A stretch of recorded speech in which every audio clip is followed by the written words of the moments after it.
I didn't wake up one day and just like quit everything. Like there were actual like signs. Hey there, Lequita Travels. I document how small decisions build a work from anywhere life. So when I'm thinking back on things, I remember this. I was on vacation, I want to say around 20 or 2021, with a friend of mine in Hilton Head, South Carolina. And we were literally like walking the beach, and they asked me the question, just like randomly, like, is this what you feel like life should be like every single day, Lequita? And I was like, yeah, like this is what a vacation lifestyle should look like, where I get to live, work, play, and philanthropy anywhere in the world on any given day. And it just came out so fluidly. It was just like I know my name, right? It just came out like this is what I'm supposed to be doing. And that was literally around 2021. And now we're in 2026, and it's actually a reality.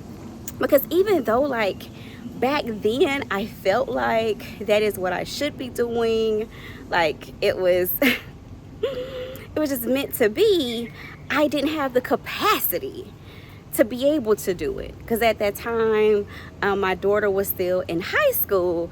And for me personally, I mean, I know like military families, and there are other, digital nomad and expat like families who make the decision to travel the world with their kids and all those things.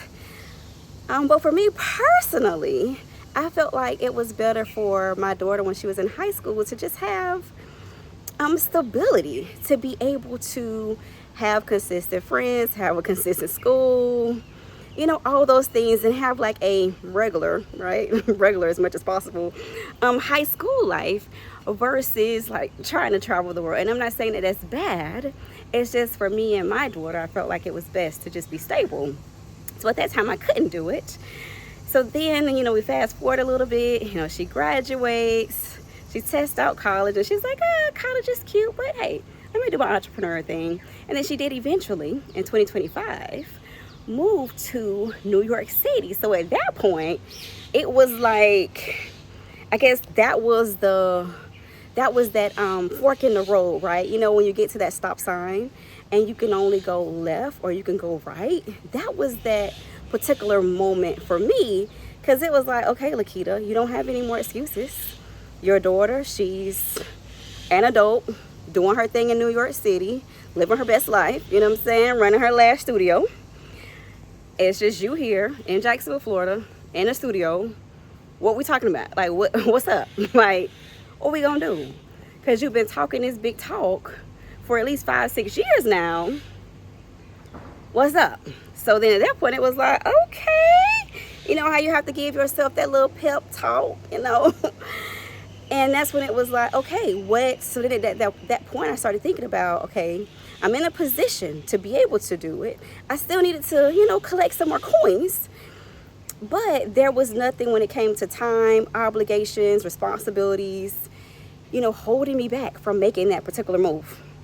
So at that point, I thought about, okay, what do I need right now in order to make this transition? I think a lot of times in life, some people say it's because of money, but I think it's really more so about comfortability. Like, you're so comfortable in your current life, you're not ready to become uncomfortable. And making this type of transition, you have to be okay with being uncomfortable. I'm not saying like go live in the slums and be homeless. No, like look at this. I am at this absolutely, positively gorgeous resort, like yes, in Rawai Beach in Phuket, Thailand. So I'm not saying, go be like homeless and like all that stuff. That's not saying. I'm not saying. And I'm not saying go stay in no hostel either. Okay, I'm not about that hostel life. I'm about that nice middle class life. Give me bougie on a budget. So I had to think about what did I need. And for me in that moment, I needed to generate more money faster so that I could have a savings. Because yes, I've been saying for almost like 5-6 years that I want to live this digital nomad life, expat life, work from anywhere life. However, I hadn't figured out how to master the art of making enough money, at least making, I guess, $30,000 online to sustain myself, which is okay, because I figured, you know what, once I get to my destination, I'm going to have more space, more capacity, and more freedom. So I decided to do a travel social work contract in behavioral health in Salem, Oregon. So I was living in Jacksonville, Florida. That's where my home was at.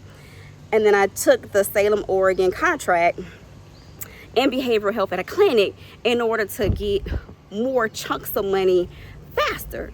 So that's what I did. Went ahead, relocated, left my home, left everything the way it was, packed a few luggages, hopped on a flight, and I worked that contract. And then meanwhile, I also put my house up for sale, because then that was going to be another way to get chunks of money and reduce expenses. Because I know that when you're planning to take this type of journey, you're either going to already have consistent remote work income, consistent business income, or consistent retirement income to sustain yourself. That's going to be A. And then you have the rest of us that's in B, where it's like, okay, I haven't figured out, I don't have any of those. I don't have the consistent online income. I don't have the remote job, and I don't have the, online money, and I'm not retired. Then for those of us that's like me, then it's like, hey, we need to have enough savings. So you budget for X amount of time. I know for me, I budgeted $10,000 for 4 months, and I'm in Asia, so I can stretch my dollar as far as possible. So from that, did the contract, household, started the contract in November 2025, household in December 2025, thankfully, so I can stop paying double bills. And then at the end of, I want to say May, at the end of April of 2026, I went ahead and booked the flight, and now I'm actually here in Phuket, Thailand. So I would say to you that there are signs, you have like these feelings. It doesn't mean like, because some people be like, oh my gosh, is it that you're not grateful? No, extremely grateful. Grateful that I was a homeowner, grateful that my daughter's self-sufficient, grateful that I have my health, grateful that I have an amazingly supportive family and community that I can always fall back on, like if I need to, right? So grateful for all of that, but you can be grateful. So two things, right? Two things can be true at the same time. You could be grateful and recognize that it's time for a change. It's time for more. It's time for you to have that freedom to get out, explore, spark those creative juices, to just want to be more and do more, and be able to do it in a calm and relaxing environment where it feels good to you, it feels good to your spirit, it feels great to your nervous system. So you can do all those things at the same time. It's not like an either or. It's not like, oh my God, I left the United States because my life was so horrible, and I was dealing with so much racism and things was bad. No, I actually had a pretty good life. Like, I can't complain about the life I had in the U.S. And it doesn't mean I won't ever live in the U.S. again. I just know for right now, I'm in Asia for these 4 months. And then from that, the idea is for this to, eventually become like sustainable, where I can continue staying in different, countries, continents, and all those things for my lifetime, long as my health allows and long as I have funding to be able to do so. That's the ultimate goal. So things don't have to be horrible or bad for you to just desire that you want more. So I say to you, it's not like something you just wake up and it's like, oh my God, I'm just going. It's like, no, they've been signs, and this is something that I've been talking about for years and years and years. And when I talked to my friends about it and they found out I'm finally actually in Thailand, one of my friends was like, the great manifester. Okay, like this is something you've been talking about and manifesting, for years and years and years. And now, it's finally, come to fruition. So when you see other people that's online and they talk about this and they talk about all the glamour of it, yes, it is lovely. It is peaceful. It is great to be able to wake up every day in an environment that looks like this. I'm going to kind of walk and they even have like these cool umbrellas for us, right? Because it was raining today. So we have umbrellas here. So I'm going to walk a little bit so you can see what the place looks like as I'm walking. But yeah, it's nice to be able to wake up to a place that's like this. Absolutely beautiful, gorgeous. Like everything. Wake up to this. Like, I love it. And I believe in bougie on the budget. I believe in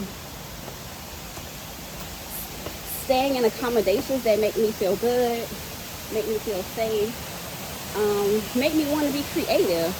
So even on days where I don't really feel like going out because of the atmosphere of what this place looks like, how it feels, all the different perks for being here, I still like get up and do content and all those things because it's like, oh my gosh, how could I not? It's so many beautiful spots to create content, work on my social work career mapping workbook, and just do all the things. So this is Lequita Travels coming to you from Rawai Beach and Phuket, Thailand.